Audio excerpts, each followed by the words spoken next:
Bonjour les amis, bienvenue dans ce nouvel épisode un peu spécial. On est au Ramdam, un mic, une cam au Ramdam. Je suis avec Luigi Latuca. Bonjour Luigi.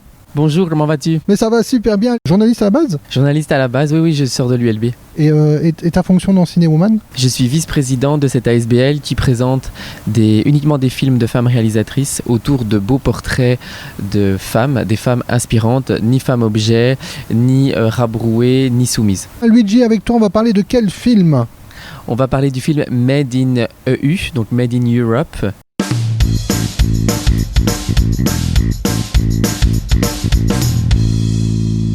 Luigi, Made in Europe, ça raconte quoi? Ça raconte l'histoire d'une employée d'une petite quarantaine d'années, elle a 43 ans maximum d'après le synopsis, et elle travaille depuis quelques années dans une usine qui appartient à Monsieur Mancini.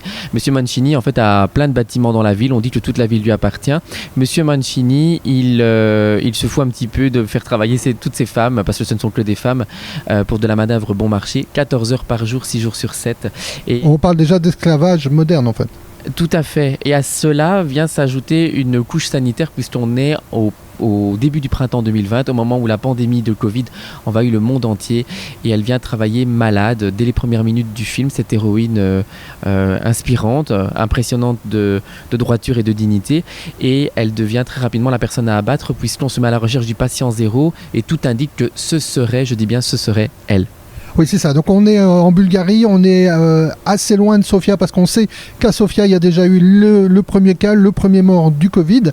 Et alors, ce que j'ai moins aimé dans ce film, puisqu'on a eu la chance de le voir ensemble, c'est qu'il y a plein de choses qui se télescopent. En fait, on est aussi avec le consumérisme, avec la consommation, parce que nous, petits Belges, on voit quand même qu'il y a déjà une grosse différence entre ce qu'ils peuvent avoir chez eux et ce que nous, on a chez nous. Le capitalisme, les relations... mère, solo, enfant, fin d'adolescence, le papa absent, on a beaucoup de choses. En fait, il y a une héroïne, il y a une histoire, il y a une trame, mais il y a énormément de choses qui se greffent. Oui, mais je trouve que tout se rejoint et tout est logique puisqu'on entendait beaucoup ce discours quand on était confiné au départ, au moment de la pandémie, que le monde avait besoin de changer et qu'il était temps, comme on était tous à l'arrêt, de réfléchir à ce qu'on faisait sur cette planète et de réfléchir aux droits.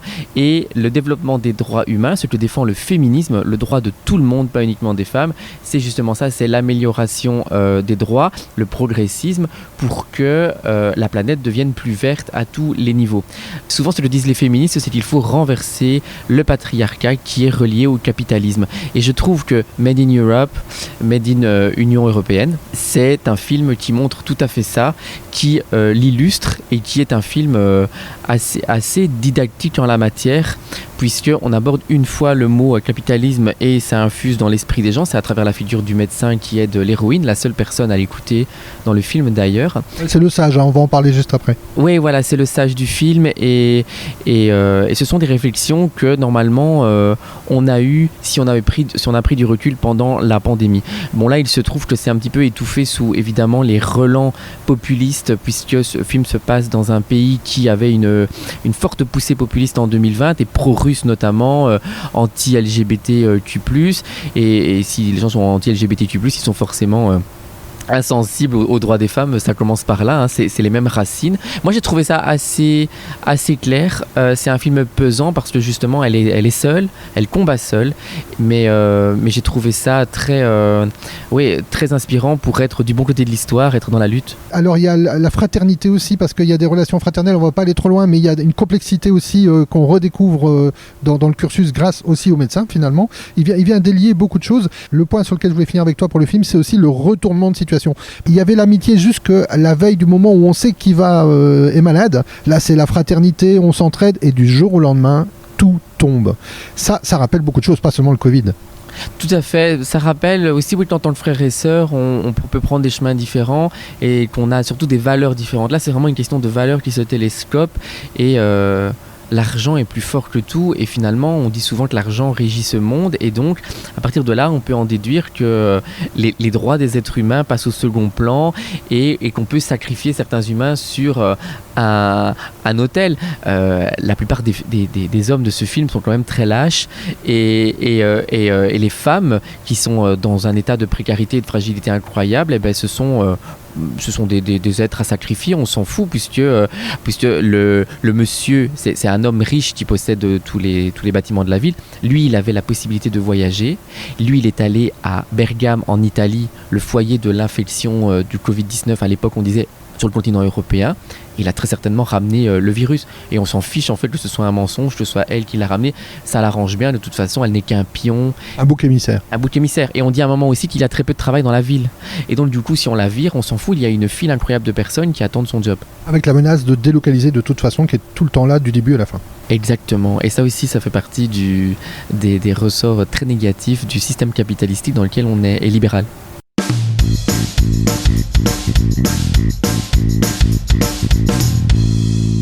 Luigi, je sais que tu es pressé parce que tu vas voir une autre projection, mais on n'a pas abordé ton rôle parce que si j'ai apprécié de te re-rencontrer parce qu'on s'est déjà vu et de t'interviewer, c'est pour une raison encore plus précise. Je te laisse expliquer.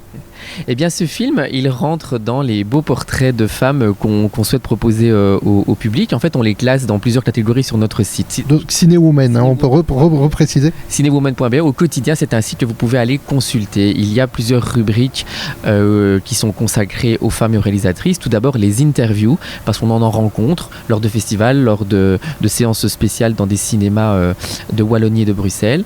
Il y a une séance qui est organisée chaque mois, un jeudi toujours, au Plaza Art à Mons, et il y a des collaborations qui sont faites avec différents festivals. On avait commencé avec le festival Guerrière à Mons, on a continué avec le Tournai Ramdam Festival l'année passée, et aussi Love, le Love International Film Festival, etc. Il y a d'autres choses qui sont à venir, et il y aura des surprises lors de notre 2e anniversaire, puisque Cinéwoman fête ses 2 ans. C'est le 25 ou le 26 février, pardonnez-moi, mais c'est le dernier jeudi de février. Vous prenez votre calendrier, c'est le dernier jeudi de février, il faut venir. Il y a un accueil à 19h30 au Plaza, je ne vous en dis pas plus. Mettez vos paillettes et on proposera, en collaboration évidemment avec le Plaza et le Tournai Ramdam Festival, leur film de clôture, qui est La Maison des Femmes, et c'est un film avec une grande actrice française que tout le monde connaît, Karine Viard.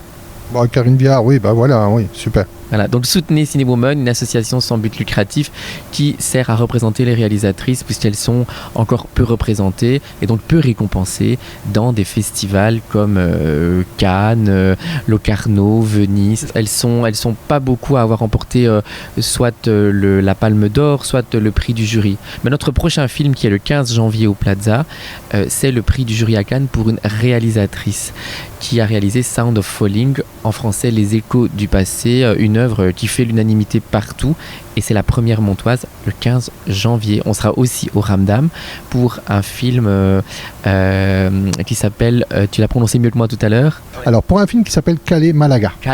C'est Calais Malaga, ça se prononce Calais Malaga, et donc c'est ici le jeudi 22 janvier au Ramdam.